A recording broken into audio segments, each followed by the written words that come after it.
17 जुलाई है और 17 जुलाई से रिलेटेड सारे मोस्ट इम्पॉर्टेंट करंट अफेयर को हम लोग पढ़ेंगे और उससे जुड़े हुए तथ्यों को भी समझेंगे। तथा जो लोग हमारे चैनल पर नए हैं वो हमारे चैनल को सब्सक्राइब जरूर कर लें। चलिए, पहला क्वेश्चन है, विश्व की सबसे किफ़ायती कोविड-19 किट कोरोश्योर किस देश ने लॉन्च की है? तो भारत ने विश्व की सबसे किफ़ायती कोविड-19 किट जो है लॉन्च की है, यानी यहाँ पर ऑप्शन डी भारत सही है। 15 जुलाई सन 2020 को केंद्रीय मानव संसाधन और विकास मंत्री रमेश पोखरियाल निशंक ने दुनिया की सबसे सस्ती कोविड-19 किट को लॉन्च किया है। इस किट को IIT दिल्ली द्वारा विकसित किया गया है। कोरोश्योर नामक टेस्ट किट को दुनिया की सबसे सस्ती RT-PCR आधारित कोविड-19 नैदानिक किट के रूप में प्रस्तुत किया गया है। इस किट का मूल्य जो है कुल मूल्य 399 रुपये है। ICMR Indian council of medical research के अनुसार इस किट के बन जाने से भारत की परीक्षण क्षमता प्रतिदिन 20 लाख तक पहुंच सकती है। वर्तमान में भारत प्रतिदिन 3 लाख परीक्षण कर रहा है।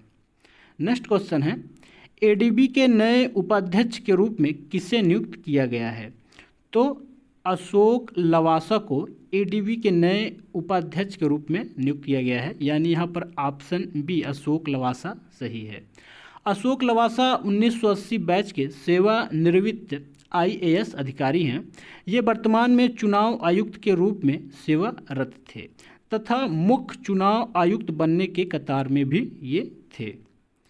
एशियाई विकास बैंक ADB के बारे में समझते हैं। ADB एक क्षेत्रीय विकास बैंक है जिसका उद्देश्य एशिया में सामाजिक और आर्थिक विकास को बढ़ावा देना है। इसकी स्थापना 1966 में की गई थी तथा इसका मुख्यालय मनीला फिलीपींस में स्थित है। ADB के अध्यक्ष कौन है? तो ADB के अध्यक्ष मासात्सुंगू असाकावा हैं। नेक्स्ट क्वेश्चन है, संयुक्त राष्ट्र की खाद्य सुरक्षा और पोषण रिपोर्ट के अनुसार साल 2019 में कितने प्रतिशत लोग कुल जनसंख्या में भूख से प्रभावित थे? कौन सा साल कह रहा है? साल 2019 की बात कर रहा है। तो 8.9% लोग जो है उस समय की वर्तमान जनसंख्या में भूख से पीड़ित थे या भूख से प्रभावित थे, यानी यहाँ पर ऑप्शन सी जो है 8.9% सही है। संयुक्त राष्ट्र ने हाल ही में खाद्य सुरक्षा और पोषण की स्थिति पर रिपोर्ट जारी की है। यह रिपोर्ट खाद्य एवं कृषि संगठन FAO, international fund for agriculture development, विश्व स्वास्थ्य संगठन और विश्व खाद्य कार्यक्रम तथा यूनिसेफ ने मिलकर तैयार किया है। रिपोर्ट कहती है कि साल 2019 में विश्व की कुल जनसंख्या के लगभग 8.9% लोग यानी 690 मिलियन लोग भूखमरी के शिकार हुए थे। 1 मिलियन में 10 लाख होता है। वर्तमान समय में दुनिया की कुल आबादी में जो है 7.7 अरब है। रिपोर्ट के अनुसार इस साल मतलब 2020 इस साल को कोविड-19 के कारण भूखमरी का दायरा और बढ़ सकता है। ये कौन कह रहा है? ये विश्व खाद्य और पोषण रिपोर्ट कह रहा है। रिपोर्ट के अनुसार 5 वर्ष से कम आयु के लगभग 21.3% बच्चों की वृद्धि लगभग सुचारू रूप से नहीं हो पा रही है। कितने प्रतिशत? 21.3% जो है बच्चों की, ये कुल जनसंख्या में 21.3% है। वह बता दें कि भारत में शिशु मृत्यु दर जो है 32 है। ये 32 1000 में है, मतलब 1000 में 32 बच्चे मर जाते हैं। तथा सबसे अधिक शिशु मृत्यु दर वाला राज्य कौन सा है? मध्य प्रदेश है। कितना है? 48 है। यहाँ पर 1000 में 48 बच्चे मरते हैं। सबसे कम भारत में शिशु मृत्यु दर वाला राज्य त्रिपुरा है। यहाँ का कितना रेट है? 4 है। भारत का राष्ट्रीय जन्म दर 20 है तथा ये 20 किसमें है? 1000 तथा मृत्यु दर जो है 6.2 है। संयुक्त राष्ट्र की रिपोर्ट के अनुसार 340 मिलियन बच्चे जो है सूक्ष्म पोषण तत्वों की कमी से भी पीड़ित हैं। नेक्स्ट क्वेश्चन है, मंगल ग्रह पर भेजा जाने वाला पहला मार्स हेलीकॉप्टर का क्या नाम है? तो पहला मार्स हेलीकॉप्टर का नाम है इंजेन्यूटी। इंजेन्यूटी जो है पहला मार्स हेलीकॉप्टर है जो मंगल ग्रह पे जाएगा, यानी यहाँ पर ऑप्शन बी इंजेन्यूटी सही है। इंजेन्यूटी एक रोबोट हेलीकॉप्टर है जिसे नासा के मंगल 2020 मिशन के लिए तैयार किया गया है। मार्स मिशन 2020 को 30 जुलाई 2020 को लॉन्च किया जाएगा। कब लॉन्च किया जाएगा मार्स मिशन को? 30 जुलाई 2020 को। यह हेलीकॉप्टर एक जांच करेगा कि मंगल पर स्थितियां विमान के लिए किस तरीके की हैं, यानी वहाँ की जो वातावरण स्थिति है वो विमानन को किस प्रकार प्रभावित करती हैं, इसकी यह हेलीकॉप्टर जांच करेगा। यह किसी दूसरे ग्रह पर नियंत्रित उड़ान भरने वाला तथा प्रथम विमान भी इसी के साथ बन जाएगा। मार्स मिशन 2020 क्या है, इसके बारे में समझते हैं। यह मिशन मंगल पर रहने योग्य स्थितियों के संकेत की खोज करेगा। यह पिछले माइक्रोबियल जीवन के जैव हस्ताक्षरों को भी खोज करेगा। यह मिशन नासा के मंगल अन्वेषण कार्यक्रम का ही एक हिस्सा है। इस मिशन में भी परसेवेरस रोवर ले जाया जाएगा। परसेवेरस रोवर जो है मंगल ग्रह के पहाड़ों तथा मिट्टियों का नमूने लेकर उसका अन्वेषण करता है तथा वहाँ की तस्वीरें खींचकर यहाँ नासा सेंटर में भेजता है। नेक्स्ट क्वेश्चन है, महाराष्ट्र की पहली महिला चुनाव आयुक्त कौन थी जिनका हाल ही में कोविड-19 के चलते निधन हो गया है? तो पहली महिला चुनाव आयुक्त जो थी नीला सत्य नारायण थी, जिनका कोविड-19 के चलते हाल ही में निधन हो गया, यानी ऑप्शन बी यहाँ पर नीला सत्य नारायण सही है। 16 जुलाई सन 2020 को पूर्व IAS अधिकारी और महाराष्ट्र की पहली महिला चुनाव आयुक्त श्रीमती नीला सत्यनारायण का निधन हो गया है।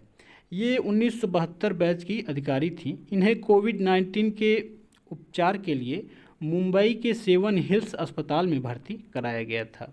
हम लोग यहाँ पर महाराष्ट्र के बारे में जानेंगे। महाराष्ट्र का गठन जो है भाषाई आधार पर 1 मई 1960 में किया गया। महाराष्ट्र की राजधानी मुंबई है। पड़ोसी राज्य गुजरात, मध्य प्रदेश, छत्तीसगढ़, गोवा, कर्नाटक और आंध्र प्रदेश है। यहाँ का राजकीय दिवस 1 मई को मनाया जाता है। विधानसभा सीटें यहाँ पर 288 हैं तथा विधान परिषद सीटें 78 हैं। लोकसभा सीटें यहाँ पर 49 हैं तथा राज्यसभा सीटें यहाँ पर 19 हैं। नेक्स्ट क्वेश्चन है, भारत का पहला ट्रांसशिपमेंट हब वाला बंदरगाह कौन बनेगा? तो कोचीन बंदरगाह जो है भारत का पहला ट्रांसशिपमेंट वाला बंदरगाह बनेगा।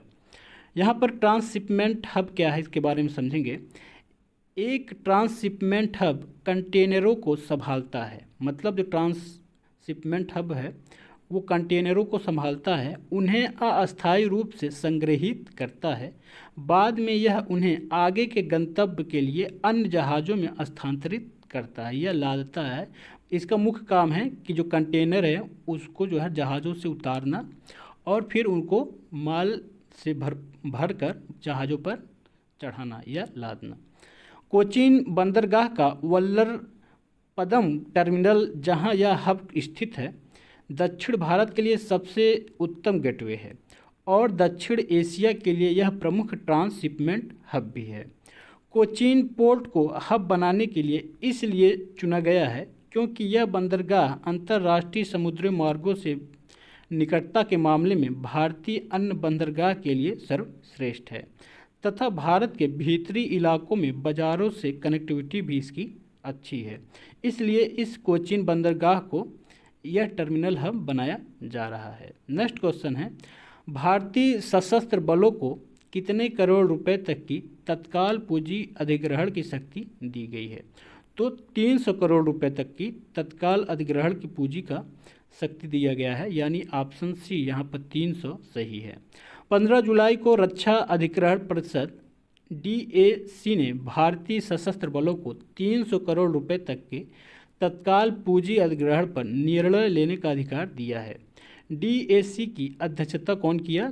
तो रक्षा मंत्री राजनाथ सिंह ने इसकी अध्यक्षता की है। DAC का यह कदम भारतीय सशस्त्र बलों को उनकी उभरती परिचालन आवश्यकता को पूरा करने में मदद करेगा। यह निर्णय एक ऐसे समय के दौरान आया है जब भारत चीन तनाव दशकों में अपने उच्चतम स्तर पर पहुंच गया है। नेक्स्ट क्वेश्चन है, भारतीय रेलवे का पहला केबल वाला रेल पुल कहां पर बन रहा है? तो बता दें, जम्मू और कश्मीर में भारत का पहला रेलवे केबल पुल बन रहा है, यानी यहाँ पर ऑप्शन बी जम्मू और कश्मीर सही है। रेल मंत्री पीयूष गोयल ने जम्मू एंड कश्मीर में कटरा और रियासी को जोड़ने वाले भारत के पहले केबल पुल अंजी खाक पुल के निर्माण की जानकारी साझा की है। इस पुल को कोंकण रेलवे कॉरपोरेशन लिमिटेड द्वारा विकसित किया जा रहा है। इस पुल की कुल लंबाई जो है 473.25 मीटर है तथा इसकी ऊंचाई नदी के तल से 331 मीटर है। इसमें 96 केबलों की सपोर्ट लगाया जाएगा या 96 केबल इसमें सपोर्ट के रूप में लगाए जाएंगे। जम्मू कश्मीर के बारे में जानेंगे। जम्मू कश्मीर महाराजा हरि सिंह ने 26 अक्टूबर 1947 को भारतीय संघ में विलय के लिए हस्ताक्षर किए थे। किसके लिए? जम्मू कश्मीर के लिए। जम्मू कश्मीर को 5 अगस्त सन 2019 को केंद्र शासित प्रदेश का दर्जा दिया गया तथा अनुच्छेद 370 को खंड 20C को समाप्त कर दिया गया। जम्मू कश्मीर की राजधानी श्रीनगर है। ग्रीष्म में श्रीनगर तथा शीतकालीन में जम्मू होती है। पड़ोसी राज्य पंजाब और हिमाचल प्रदेश हैं। यहाँ पर 20 जिले हैं तथा यहाँ के लोकसभा सीट जो है 5 हैं तथा राज्यसभा सीट 4 हैं। नेक्स्ट क्वेश्चन है, स्पोर्ट्स अड्डा ने किसे अपना ब्रांड एम्बेसडर बनाया है? तो स्पोर्ट्स अड्डा ने ब्रिटली को अपना ब्रांड एम्बेसडर बनाया है। स्पोर्ट्स अड्डा एक भारतीय समाचार और सूचना प्लेटफार्म है जो क्रिकेट, फुटबॉल और कबड्डी से जुड़ी ताज़ा आंकड़े और जानकारी प्रदान करता है। ये था आज का हमारा प्रमुख मोस्ट इम्पॉर्टेंट करंट अफेयर। हमारे इस वीडियो को अधिक से अधिक लाइक, शेयर और कमेंट करें तथा अगर आप हमारे चैनल पर नए हैं तो हमारे चैनल को सब्सक्राइब करना ना भूलें।